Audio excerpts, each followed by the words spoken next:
साथ हमें अपने लिए आखिरत के लिए भी कुछ इकट्ठा करना चाहिए।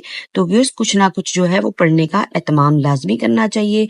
और यहाँ पे बताने का मकसद ये है कि एक एक मिनट भी कितना कीमती है और एक मिनट में हम क्या कर सकते हैं। तो व्यूअर्स चलिए आगे बढ़ते हैं। तो व्यूअर्स अगर आपको वीडियो पसंद आ रही है तो अपने चैनल को सब्सक्राइब भी करना, लाइक भी करना और सब बहन भाइयों में शेयर भी करना है ताकि वो भी इससे भरपूर फायदा उठा सकें, अपने मिनट को कीमती बना सकें। तो व्यूअर्स क्या करना है जनाब, करना ये है कि कम से कम 40 मरतबा हम क्या कर सकते हैं, एक मिनट में जनाब कलमा पढ़ सकते हैं, ये देखें। और कम से कम 40 मरतबा सुभान अल्लाह व बिहम्दिही पढ़ सकते हैं एक मिनट में। कम से कम 20 मरतबा हम दुरूद शरीफ पढ़ सकते हैं, अल्लाहुम्मा सल्ली अला मुहम्मदिन व आला आलिही व बारिक वसल्लम पढ़ सकते हैं। और हम क्या कर सकते हैं, कम से कम 20 मरतबा सुभान अल्लाह वल्हम्दुलिल्लाह वला इलाहा इल्लल्लाह वल्लाहु अकबर पढ़ सकते हैं। कम से कम 15 मरतबा अस्तगफिरुल्लाह